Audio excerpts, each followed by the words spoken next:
Hey there! So today we're going to be going over all of the books that I plan to read in February. So let's get into the video.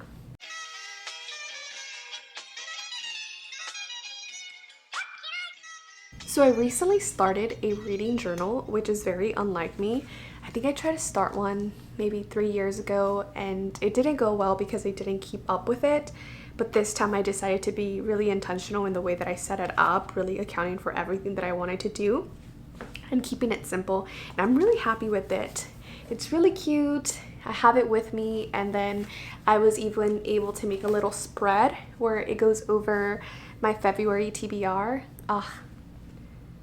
Love it. So good. So there's quite an array of books that I want to get to in the month of February. It's mostly a combination of books from the library that I need to read before I send them back, and also some NetGalley arcs that I also want to prioritize, with a couple of books here and there that I really want to try to get to. Let's see, how should we start this? So the first book that I want to get to is Tell Me I'm Worthless. This is by Alison Rumfitt, and I did talk about this book a little bit during the book haul that I just put up. Tell Me I'm Worthless was actually published originally back in 2021, and it was picked up by a different publisher, and it is going to be reprinted. I have this really cool edition. I don't know what it is about this edition, but I actually really like it. I saw the new book cover and I think it looks great, but I also just really love this one, and I'm just really happy that I have this one. So this is a horror haunted house story that really centers queer and LGBTQIA+ characters. So we follow Alice, who ended up going into a haunted house with two of her other friends. Only two of them made it out, and ever since then she's been sort of haunted and plagued by everything that happened there. Now, several years later, after this incident, her friend convinces Alice to go back to the house to try to find their missing friend who never made it out. That is all that I know, and I'm just really excited to finally get to Tell Me I'm Worthless this month. I can't wait. The next book that I hope to get to in the month of February is A Clash of Kings. This is by George R.R. Martin, and this is the second book to a Song of Ice and Fire series. This is a chunky one. I didn't realize how big this book is. So it's one that I'll probably pick up as soon as I finish reading A Game of Thrones. I actually haven't finished it. I have about 200 pages left. So I'll probably finish that one and then immediately start this one and read a couple of chapters a day. I think that's probably the best way to tackle this. So there is a read-along that is currently happening with Joanna, Scott, and Alex. I'll leave the announcement video down below, but they're reading through the entire series and then having 2 discussion videos at the start of the next month. I believe one of them focuses on the plot and the other on characters. So the first live show is going to come up very, very soon. Again, I'll leave all of the information down in the description box. It's funny to say, but I didn't picture myself loving this series as much as I'm currently loving it. It just honestly has blown me away, especially because I've already seen the show. So I basically know what happens in these books, but that has not taken away from my enjoyment. One of the things that actually very much surprised me is how beautiful some of the passages are in here. George R.R. Martin is such a great writer, and I don't know why I was shocked to find that out. So what I'm really excited about A Clash of Kings is just to continue to explore this world, its expansion, and also to keep following these intricate political games that are currently being set up. The next book on this list that I really want to finish sooner rather than later, and it's actually a book that I'm currently reading, is Our Share of Night by Mariana Enriquez, and this is translated by Megan McDowell. This is the author of The Dangers of Smoking in Bed, and it's actually her first full-blown novel that is being translated into English. And so far, it's quite the story. It feels like a horror epic. It's very Stephen-esque in some aspects, in that you have this large cast of characters and that it's very intricate and slow-moving, and she's weaving in very small details, and that it's very character focused. I'm only about halfway through, so I really want to go ahead and prioritize it in the early days of February. That way I can go ahead and finish it and give y'all a review. This is going to be published on February 7th of 2023, so I do want to go ahead and finish it by then. And to give you a brief glimpse of what it's about. We're following this father and son. And at the beginning of the novel, Juan, the father, is trying to hide his son Gaspar from this order. Their wife, mother, has recently been killed and they don't know if it was an accident or if she was murdered. All that we really know is that there's this powerful cult that is after them and they seek immortality, and that they'll essentially go to any lengths to go ahead and obtain their mission, to obtain that immortality. And that's really all that I can tell you so far. But yes, only about 50% of the way through. I'll let you know my thoughts later on. The next book on this list is The Storyteller's Death, a novel by Davila Cardinal. This is a book by a Puerto Rican author, and I've actually read a previous work by them called 5 Midnights, which I really much enjoyed, so I thought I'd go ahead and pick up more of his works. This is a young adult historical mystery novel that centers a Boricua girl called Isla as she's coming of age. She belongs to a family of cuentistas or storytellers, and when her grandmother dies, Isla discovers that this gift has been passed down to her. And that gift is the ability to see the tales of past dead storytellers in her family. And at first, it's something that she loves, being able to connect with people over their stories, until Isla has this vision of a murder mystery that was never solved. And that's really all that I know about the actual plot of the novel.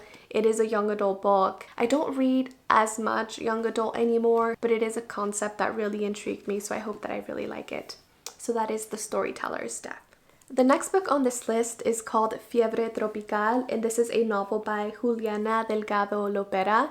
This has been a book that I've been meaning to read for a very long time, ever since it came out. And it's just a book that kept getting pushed further and further back in my priorities because of newer books coming out. So I finally said, okay, it's time. I need to go ahead and read it or just return it back to the library. So let me go ahead and read you the synopsis for this one. Uprooted from Bogota, Colombia into an ant-infested Miami townhouse, 15-year-old Francisca is miserable in her strange new city. Her alienation grows when her mother and grandmother are swept into an evangelical church, replete with Christian salsa and baptisms for the dead, that meets in the ballroom of their local Hyatt hotel. But there, Francisca also meets the magnetic Carmen, head of the youth group and the pastor's daughter. As her mother's mental health deteriorates, Francisca falls for Carmen and turns to Jesus to grow closer to her, even as their relationship hurtles toward a shattering conclusion. The back adds, Fiebre Tropical is a coming-of-age tale, a coming-out tale, a migration tale we've never read and badly need. I just read the synopsis a while back and thought that it had a lot of elements, components, problems that a lot of Latina families face. So I wanted to see how those elements come together in this novel, and I can't wait to finally pick it up. The next book on this list is a memoir called Hysterical. This is by Elissa Bassist, and this is going to be my nonfiction book for January, even though I'm reading it in February. I'm trying to read one nonfiction book a month, and I completely failed in January, so I hope to read this one. And this is a book that I had no idea existed. I was at my local library perusing their new books, and the cover just really caught my attention, and I decided to read the inside part, and it really caught my attention.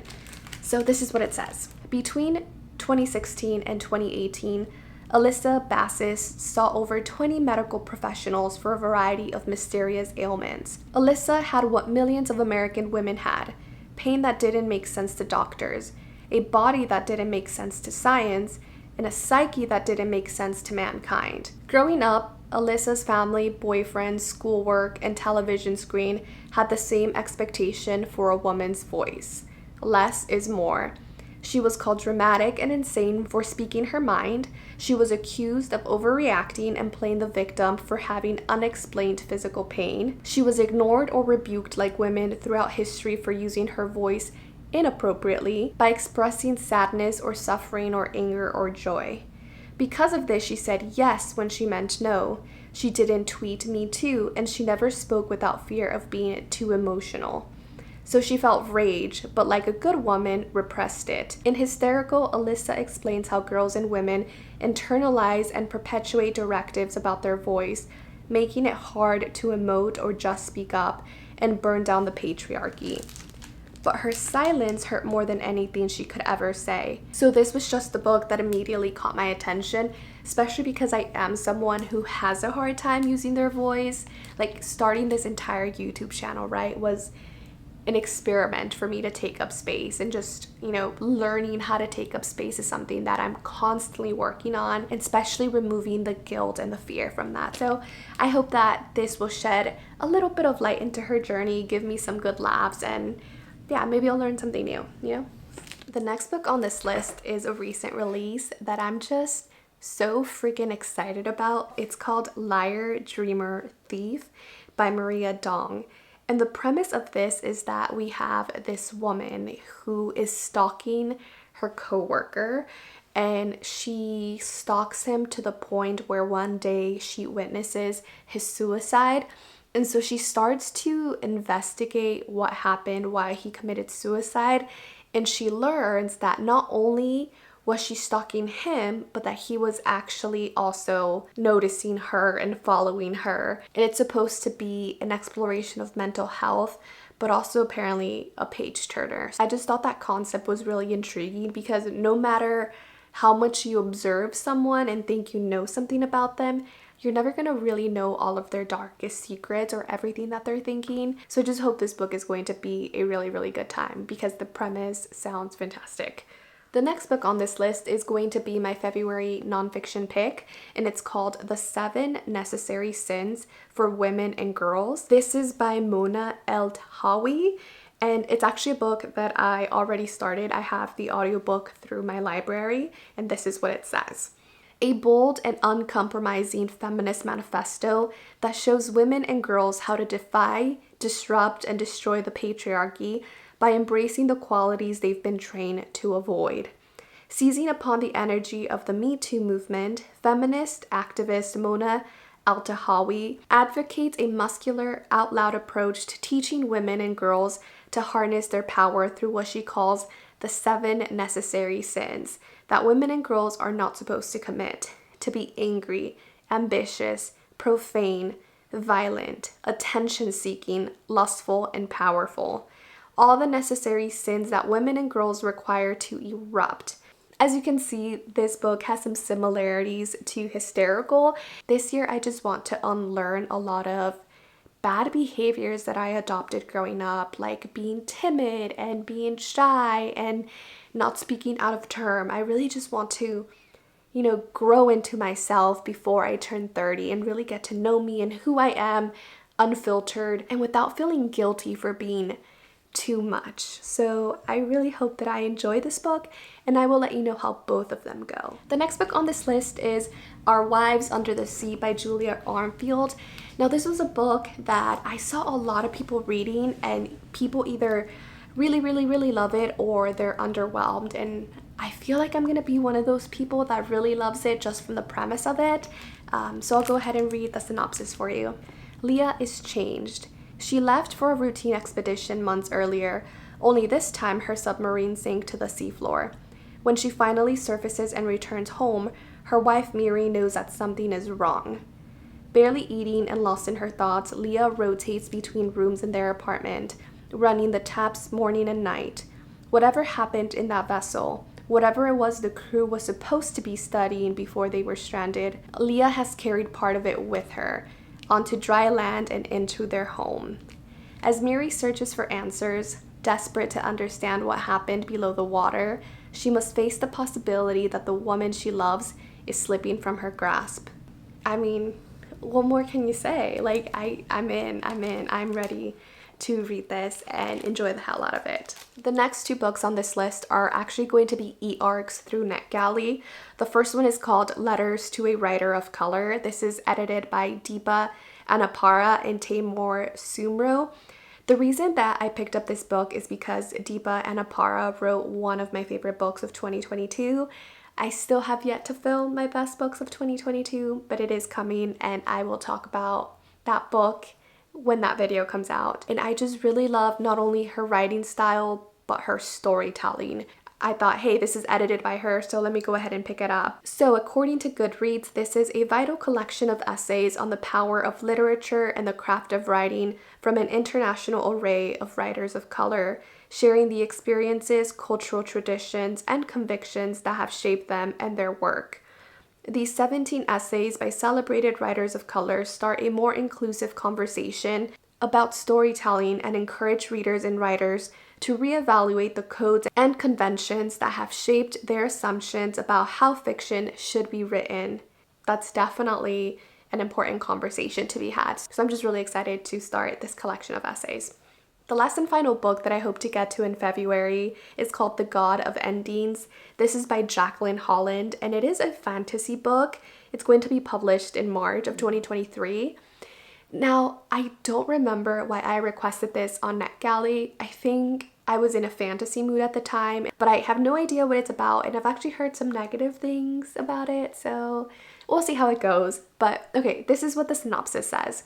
By turns suspenseful and enchanting, this breathtaking first novel weaves a story of love, family, history, and myth as seen through the eyes of one immortal woman, Colette Lessange.